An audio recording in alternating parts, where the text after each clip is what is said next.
If you spot the dreaded oil leak from the belt tensioner and are changing it out, be prepared. You need to put the front of the vehicle into service position. If you haven't done this before, it is doable. You just need to be patient. Due to the amount of work, we have broken this up into steps. Please follow the links provided at the end of this video for additional assistance with each of those steps. There is a reason why the dealer gets 10 hours to do this job.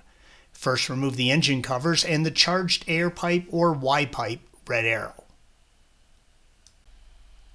Next, remove the headlights, blue arrows, and the front bumper cover, red arrow. Then move the front of the vehicle into the service position. Again, please follow the link provided at the end of this video for additional assistance with all of those tasks. If you are not changing out the serpentine belt, which we highly recommend you do after all this work, mark the direction of the rotation for reinstallation, red arrow. We are going to remove the right radiator hose for photographic purposes only, blue arrow. You do not need to remove this. This image shows the front of the vehicle in the service position. We have also removed the radiator fans for photographic purposes only, blue arrow. Again, you do not need to remove this. This gives you more room to work, and if you want to do this, please follow the link provided at the end of this video to see a video on how to do that. The green arrow indicates where we removed the radiator hose. The red arrow indicates the belt tensioner and the pulleys. This image shows the parts you will need. 1. The belt if replacing. 2, 3. Pulley and cap. 4. New pulley bolt. 5. The tensioner. 6. The tensioner bolt. 7. This bolt can be transferred over. 8 and 11, the pulley and cap. 10 and 13, the pulley and cap. And 9 and 12, again, the pulley and cap. All of the fastener bolts are the same with one exception, which is an E18 torque, red arrow. One of the pulleys will come with a metal washer that must be installed behind the pulley, blue arrow. The tensioner consists of a mount and pivot point, green arrow, and the tensioner pulley, blue arrow, and the hydraulic tensioner, indicated by the red arrow. If you are removing the belt or replacing it, there is a bracket, green arrow, that holds a water line, blue arrow, and a vacuum line that you will need to deal with. Again, if you are doing this, please follow the link provided at the end of this video for additional assistance with the belt replacement. You now need to release tension on the belt.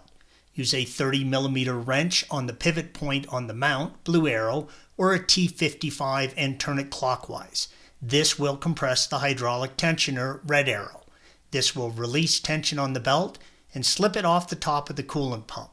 Slip the belt off the water pump, indicated by the white arrow.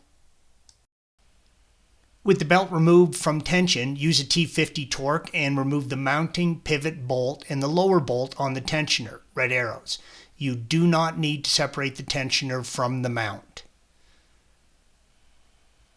While there are several places on the internet that will show you can do this without moving the front of the vehicle into the service position, I don't see how. The bolts on the pulleys and tensioners are long. You will want all the space you can get. With the 2 bolts removed, you can remove the tensioner assembly. Note that the tensioner and mount are still connected, red arrow. You want to swap this bolt, red arrow, to the new assembly. Hold the tensioner with a 30mm wrench and use a T55 torque to remove and install the bolt in the new tensioner. Installation is the reverse of removal, and torque the bolts to 27 foot-pounds.